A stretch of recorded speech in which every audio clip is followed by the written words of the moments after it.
nosso texto de hoje é Neemias, capítulo 2, versos de 1 até o verso 20. Assim diz a palavra do Senhor. Então cheguei a Jerusalém, depois de esperar 3 dias, me levantei à noite junto com uns poucos homens que estavam comigo. Não declarei a ninguém o que meu Deus havia posto no meu coração para eu fazer em Jerusalém. Não havia comigo animal algum, a não ser o que eu montava.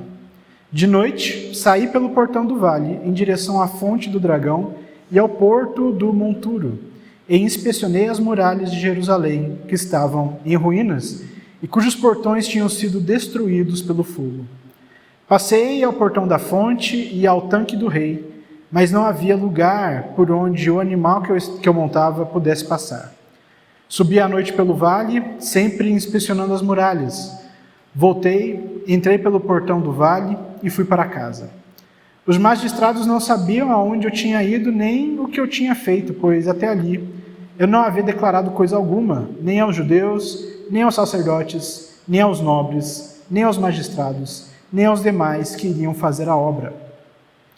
Então eu lhes disse: vocês estão vendo a miséria em que nós estamos? Jerusalém em ruínas e seus portões destruídos pelo fogo. Venham, vamos reconstruir as muralhas de Jerusalém para nos livrarmos dessa vergonha. E lhes declarei como a mão bondosa do meu Deus havia estado sobre mim e também as palavras que o rei me havia falado.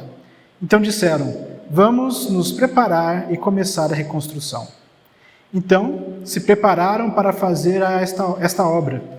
Porém, quando Sambalate e o Horonita, Tobias, o servo amonita, e um árabe chamado Gesem, souberam disso, zombaram de nós e nos desprezaram, dizendo: o que é isso que vocês estão fazendo? Querem se rebelar contra o rei?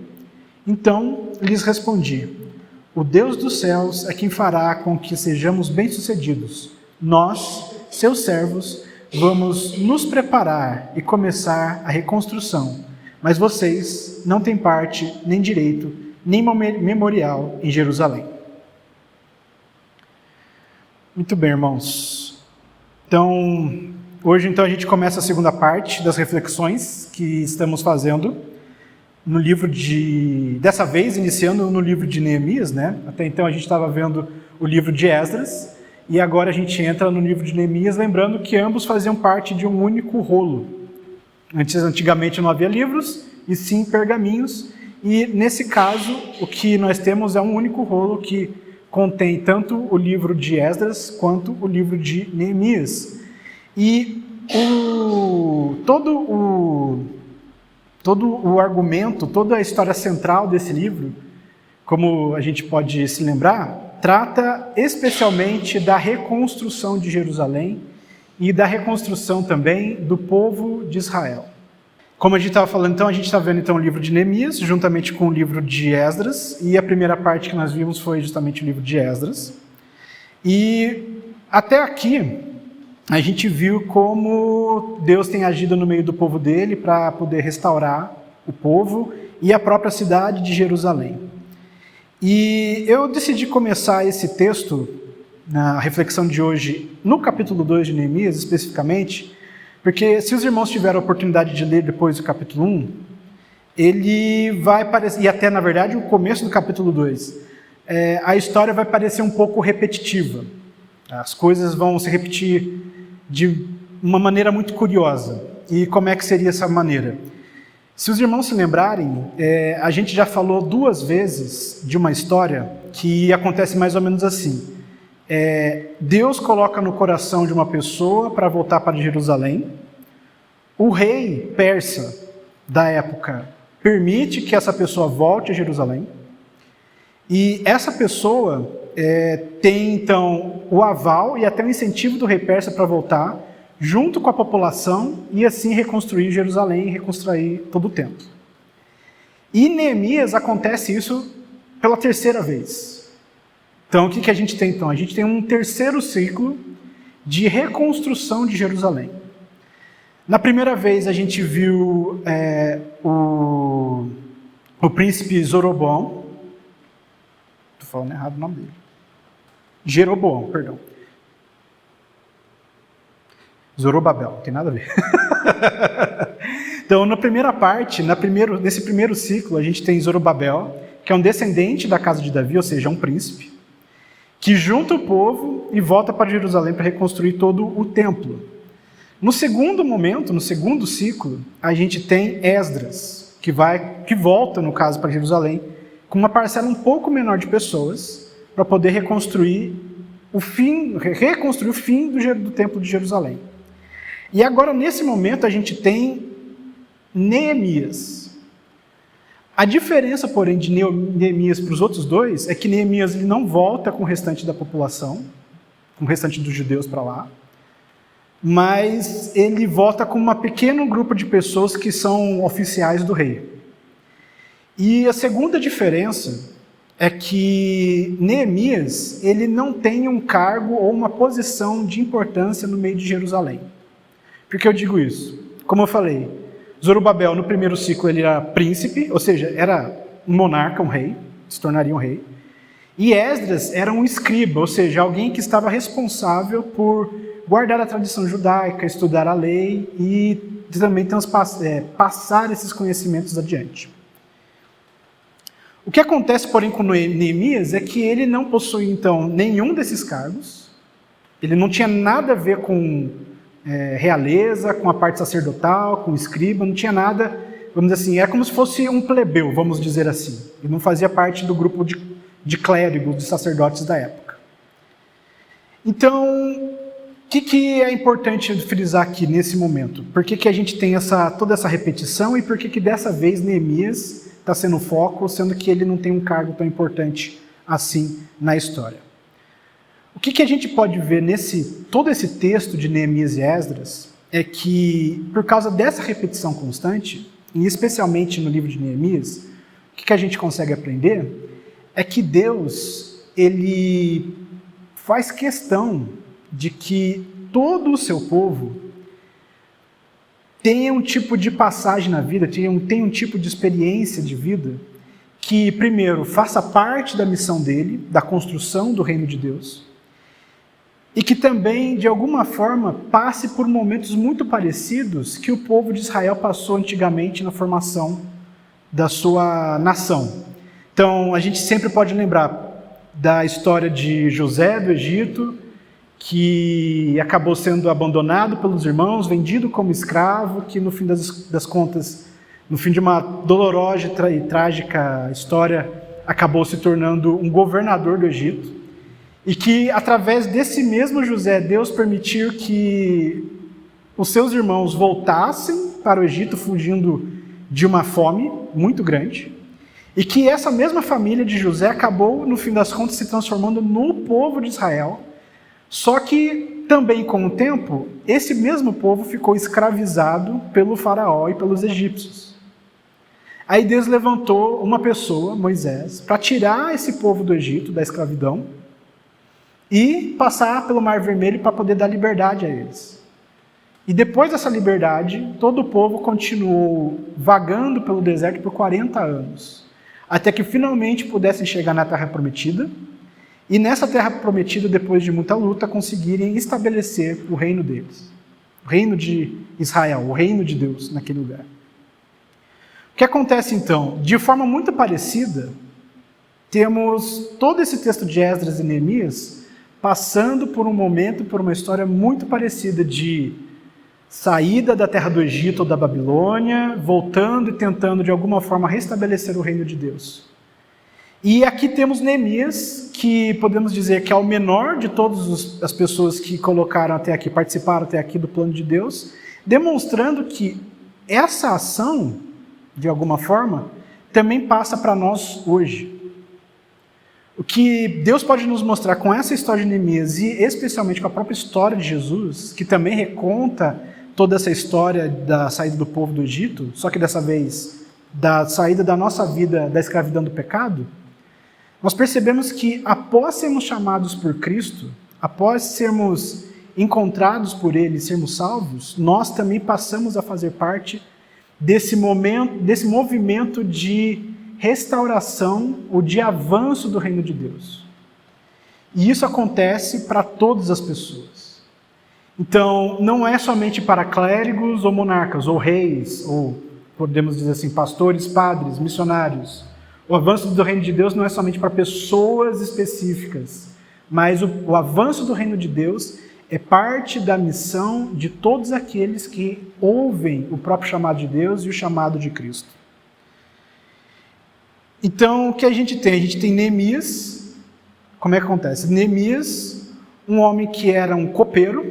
O que é um copeiro? Uma pessoa que é responsável pela organização da cozinha, pela preparação de alimentos e, no caso de autoridades muito importantes, também é responsável por comer alimentos que impeçam, é como se fosse uma segurança alimentar, né? A pessoa come para o rei ou o presidente, no caso, hoje em dia tem isso ainda, não morrer porque a comida estava envenenada. Então Deus chama alguém que, mesmo estando numa posição muito importante, ainda assim não era nada comparado com os outros que ele usou até então. Ou seja, Deus pode usar e pode chamar pessoas comuns, em posições, em ofícios, em profissões comuns. Deus chama a todos, chama a mim e chama a você também.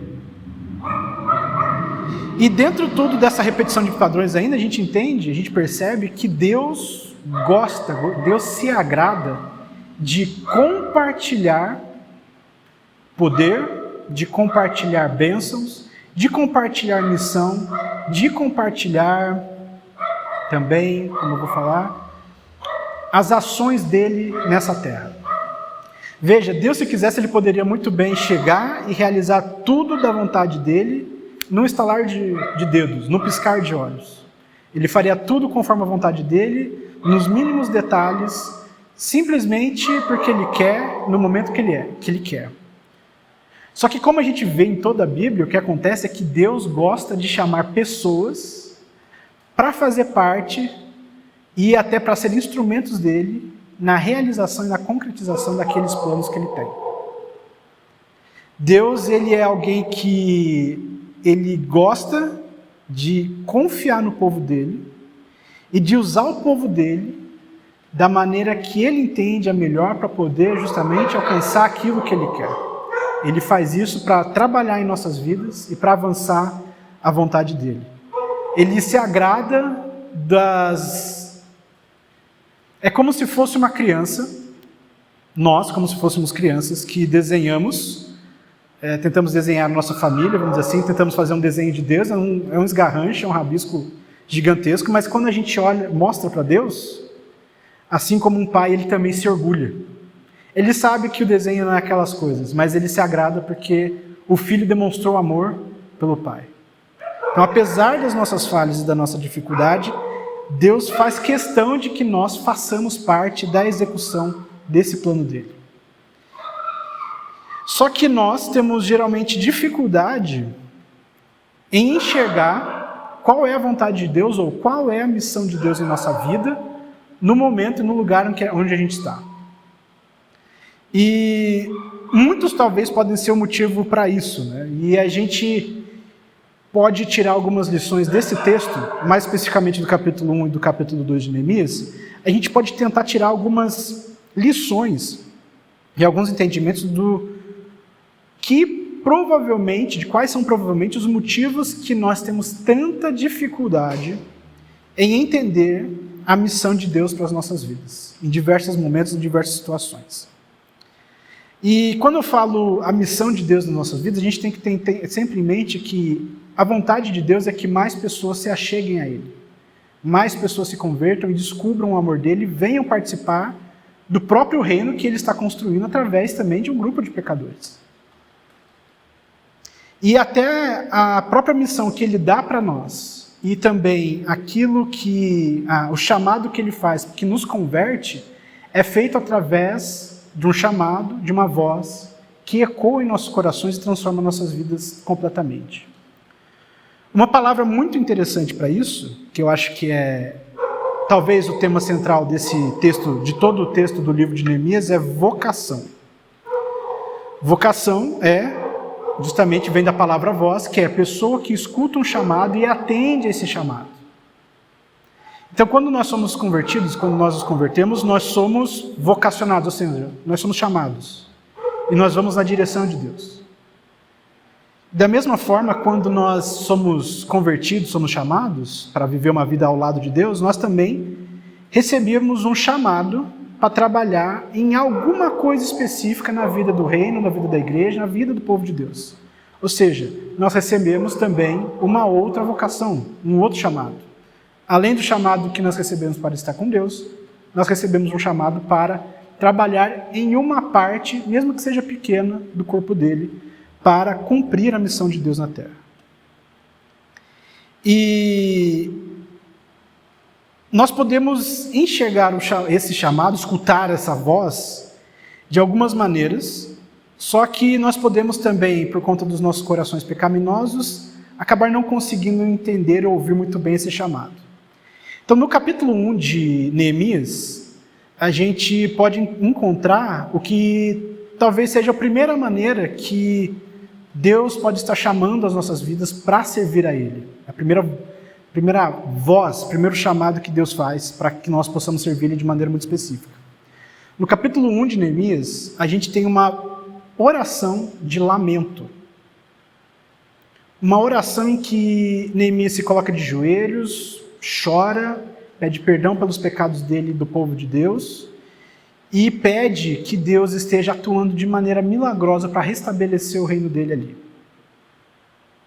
Então talvez essa seja a primeira coisa, a primeira maneira que a gente pode enxergar ou ouvir o chamado que Deus está fazendo para a gente.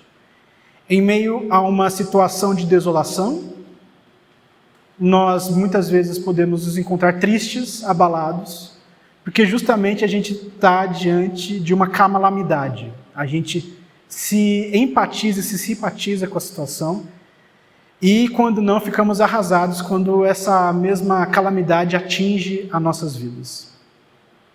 Só que é aí que aparece a primeira dificuldade que nós podemos ter quando ouvirmos o chamado de Deus. A primeira dificuldade é a nossa inclinação para a murmuração. Então a gente pode ter duas coisas, né? A gente pode tratar dessa questão de estarmos diante de uma tragédia de duas maneiras. A gente pode tratar ela em nossos corações através de murmúrio ou através do lamento. Lamento é isso que Neemias fez no capítulo 1, essa oração que Neemias fez no capítulo 1, e é também a oração que nós encontramos por diversos salmos, em diversos salmos no livro de Salmos, e também nós encontramos no livro de Lamentações de Jeremias. E o que é o lamento? O lamento é o compungir é uma palavra muito difícil, desculpa, gente. É justamente a expressão da tristeza profunda que nós sentimos no fundo do nosso coração. É até, de alguma forma, a desesperança que a gente está sentindo por conta dessa situação difícil. Só que nós fazemos isso pedindo a Deus que Ele mude a nossa situação, nos colocando numa situação de total submissão e pedindo que Deus faça o que Ele precise fazer, mas que ao mesmo tempo nos dê forças e nos dê energia para passar pelo momento de dificuldade, de tristeza. Pedimos que Deus restaure as coisas como elas eram. Murmúrio, por outro lado, é uma tristeza também, mas é uma tristeza com o dedo em riste, com o dedo na cara. Murmuração é uma reclamação, uma queixa constante, mas procurando culpados, tentando distribuir culpas, tentando distribuir algum tipo de justificativa, ou buscando algum tipo de justificativa, que fez com que nós nos encontrássemos nessa situação de tristeza e de dificuldade. Murmuração não é, então, no fim das contas, uma tristeza que se coloca em submissão a Deus, mas é uma tristeza que se coloca, de alguma forma, ou em rebeldia contra Deus, ou que não consegue enxergar saída nenhuma em Deus. O que é totalmente diferente do lamento. O lamento nos faz nos colocar de joelhos, pedindo a ajuda e o sustento de Deus. O segundo ponto que pode nos ajudar ou atrapalhar, dependendo do que a gente vê, como a gente vê, a enxergar e entender o chamado de Deus para as nossas vidas é o que eu posso chamar de uma mentalidade de cliente contra uma mentalidade de servo. A gente já falou aqui esses dias atrás a respeito disso.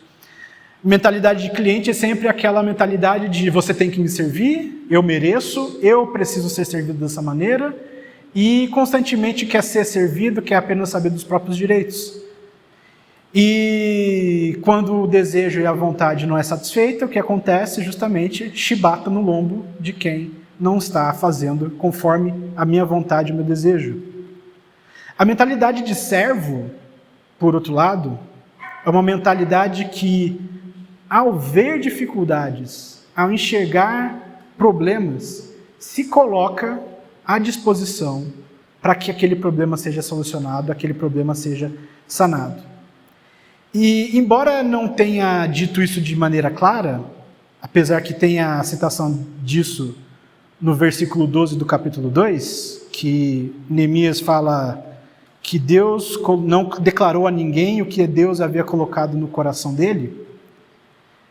O que foi essa vontade que Deus colocou no coração de Neemias? O de reconstruir os muros da cidade de Jerusalém. E como é que ele ouviu, ele percebeu essa necessidade? Ao ver justamente a situação de calamidade da cidade.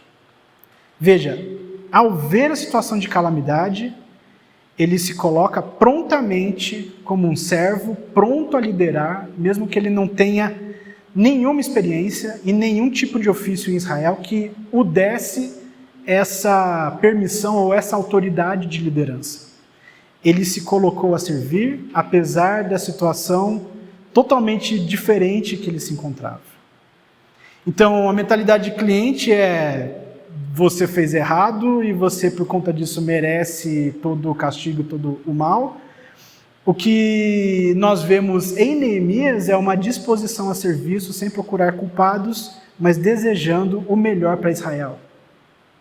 Porque ele tinha entendido e percebido a necessidade real, e o desejo do coração dele era justamente o de que Israel, o povo de Deus, fosse totalmente restabelecido, que a fidelidade do povo de Deus fosse novamente fortalecida, nesse caso através da construção do Muro de Jerusalém. Uma coisa muito interessante que eu estava vendo o pastor Hernandes Dias Lopes falar a respeito de chamado, até para complementar um pouco essa questão do mentalidade de cliente versus mentalidade de servo, é que um chamado pode acontecer de duas maneiras, de maneira interna ou de maneira externa.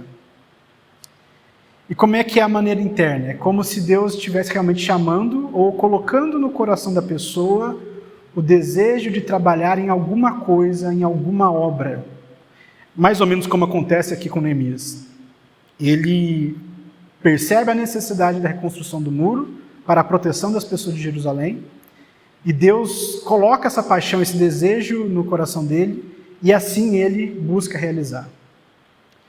O chamado externo, por outro lado, é tudo aquilo que Deus aponta para a gente, tudo aquilo que Deus mostra para a gente, que nos chama a atenção e nos faz perceber a necessidade daquilo que precisa ser corrigido. Então, um exemplo que o pastor Hernandes Dias Lopes traz é o exemplo assim, é uma coisa interessante que ele falou. Tome muito cuidado quando você pergunte para uma pessoa, se ela está bem, se está tudo bem com ela. E ele fala o seguinte, porque se a pessoa falar que não está bem, Deus está mostrando para você a responsabilidade que você tem sobre a vida daquela pessoa a partir daquele momento. Se uma pessoa diz que não está tudo bem, é responsabilidade sua agora, é Deus apontando a sua responsabilidade de ajudar aquela pessoa naquela dificuldade que ela está apenas passando. Isso é um chamado externo, é Deus tornando muito claro aquilo que a gente precisa fazer. Então, o primeiro tipo de chamado, a gente percebe a questão do lamento, a gente começa a se entristecer por uma situação muito difícil. E o segundo tipo de chamado pode vir através justamente da mentalidade de servo, seja para ajudar uma pessoa ou por aquilo que Deus já tem colocado em nossos corações para trabalharmos no avanço do reino. E por último, a gente tem um ponto muito importante, que é o que vai nos ajudar a perceber se estamos realmente fazendo ou servindo a Deus da maneira correta ou não. E esse último ponto é a questão de forma e essência. Muitas vezes a gente acaba se preocupando muito mais com a forma do que com a essência. Como isso? O que seria isso? Como é que eu vou exemplificar? Muitas vezes a gente se preocupa muito mais com, provavelmente, a disposição dos bancos de uma igreja. Provavelmente a gente se preocupa muito mais em como alguns elementos, por exemplo, daqui da frente da igreja estão distribuídos. A gente começa a se preocupar em que tais coisas devem ser feitas de tais maneiras, porque se não forem feitas dessa maneira certinha, super rígida, tudo vai estar errado. Pode-se jogar tudo fora. A essência, porém, é o motivo pelo qual aquilo está sendo feito. Algo está sendo feito. Então, o exemplo que me ocorreu agora é mais ou menos como a questão de liturgia na igreja mesmo, já que a gente está fazendo de disposição da igreja. Muitos evangélicos tendem a ver a liturgia católica como algo muito repetitivo, muito enfadonho e até pecaminoso. Assim, só de ser católico e ter esse formato todo rígido, já é algo a ser execrado, algo que tem que ser separado. Só que na essência, na origem de tudo, essa forma, ela tem muito mais uma vontade de tentar nos ajudar a realmente louvar a Deus, do que simplesmente ser uma fórmula automática que a gente só faz por repetição e mecânica. Se a gente faz alguma coisa de maneira mecânica, sem pensar muito, a gente de fato está muito mais preocupado com forma do que com essência. Agora, se a gente faz sabendo e se preocupando com aquilo que a gente está fazendo, entendendo a importância daquilo, a gente faz pensando na essência. Então, um exemplo talvez mais prático, mais fácil de a gente entender. A Kodak, vocês lembram da Kodak? Kodak, marca de máquina fotográfica, e faziam bastante rolo de filme, né? Faziam bastante rolo de filme, tinha até revelação, né, tudo mais, né? Então, o que acontece? Lá pelos anos 2000, se eu não me engano, eu não vou saber o ano exatamente, a Kodak inventa a câmera fotográfica. Digital, perdão, câmera fotográfica digital, agora faz sentido, câmera fotográfica digital. E quando eles inventaram a câmera fotográfica digital, eles colocaram lá na mesa diretora da Kodak, né, os diretores pararam, olharam, e os diretores no mesmo momento perceberam, olha, se a gente lançar isso, a nossa empresa vai acabar. A gente não pode lançar isso, a gente tem que proibir isso, a gente tem que segurar, não podemos lançar a câmera fotográfica digital. Senão a gente vai falir. E qual que é o problema aqui? A mentalidade desses diretores que viam na câmera digital um problema, tinham em mente que a essência da Kodak era fazer rolos de câmera. Aqueles de 12, 24, 36 poses. Para eles, a missão da empresa, a vocação da igreja era fazer rolo de câmera.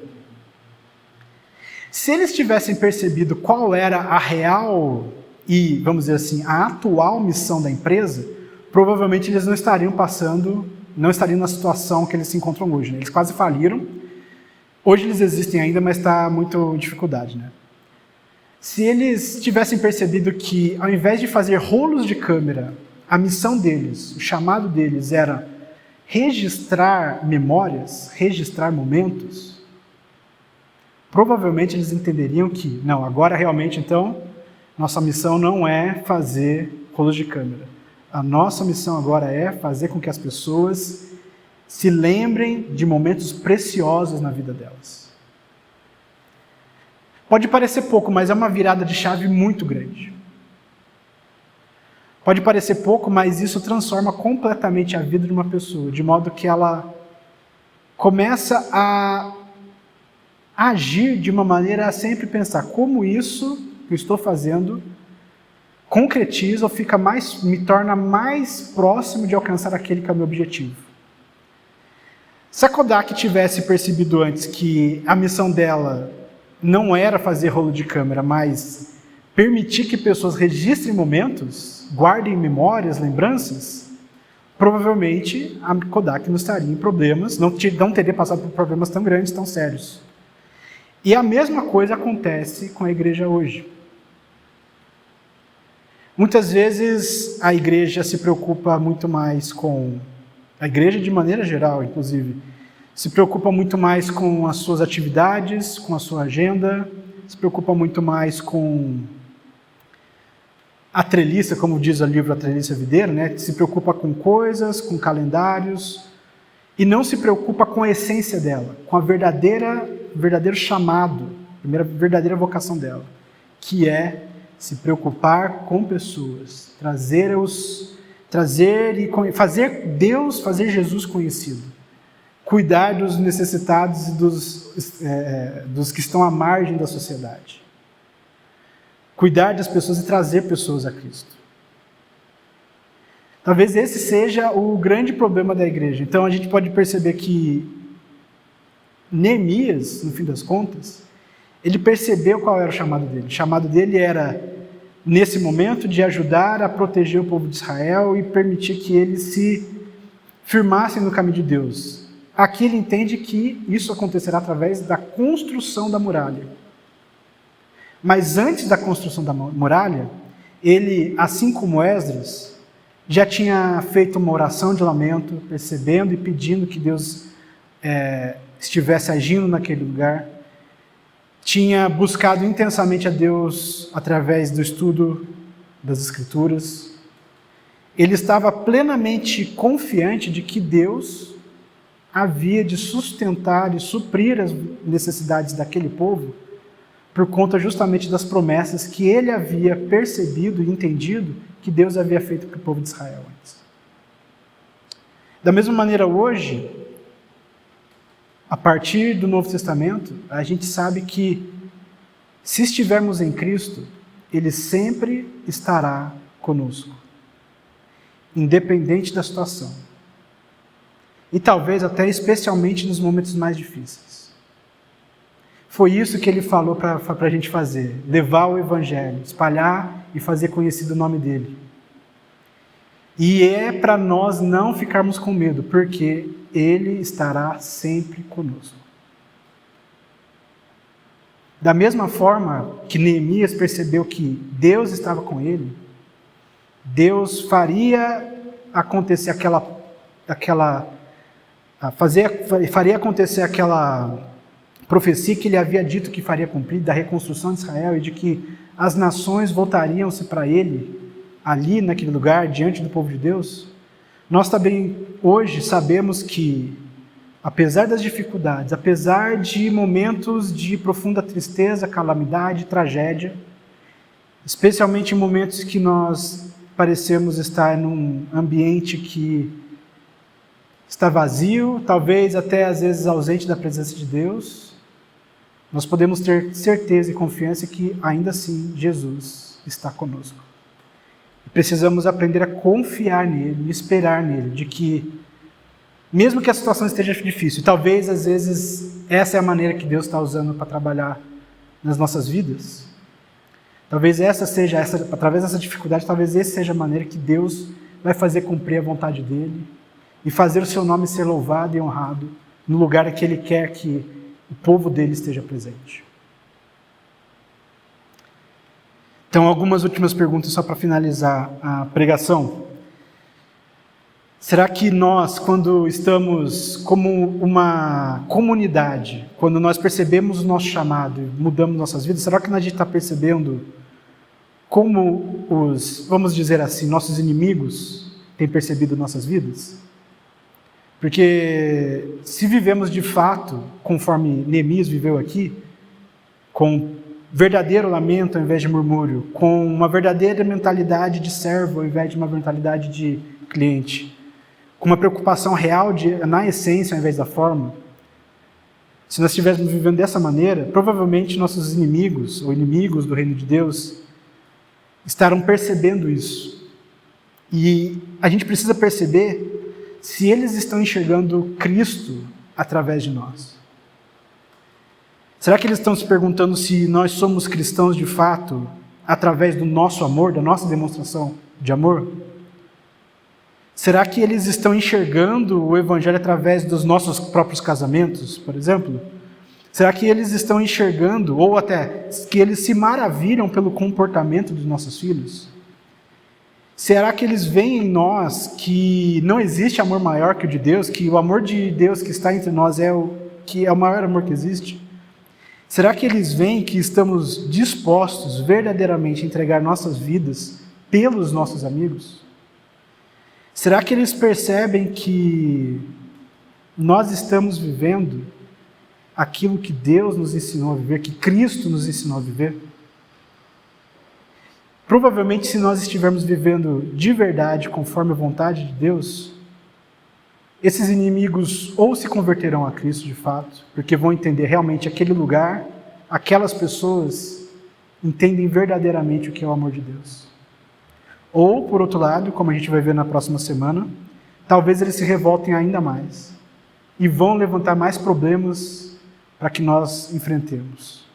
Ainda assim, a gente não pode desanimar, porque a gente sabe que Jesus está com a gente. Irmãos, venha, vamos reconstruir a muralha de Jerusalém, para que nós não sejamos nós mesmos uma desgraça ou um peso para Deus. Vamos orar, irmãos. Senhor nosso Deus, nosso Pai, nós pedimos a Sua presença no meio de nós, ó Deus. Pedimos, Senhor, que o Senhor nos ajude a perceber a Sua presença no meio de nós. Pedimos, Senhor, que o Senhor nos ajude a parecermos mais com Cristo. Nos ajude, Senhor, na nossa dificuldade. Ajuda, Senhor, na nossa calamidade. Ajuda, Senhor, nesses momentos difíceis que temos passados, como o corpo do Senhor. Pedimos, Senhor, que o Senhor esteja abundando com a Sua presença nesse lugar. Que a Sua presença seja conhecida e reconhecida através dessa Sua igreja. Pedimos que o Senhor nos inspire e nos ajude a caminhar em Seu nome acima de todas as coisas. Pedimos que o Senhor fortaleça e endireite nossos passos para que possamos continuar servindo a Ti e que nos dê força, Senhor, diante de todo tipo de tribulação, de todo tipo de dificuldade. É isso que pedimos em nome de Jesus. Amém.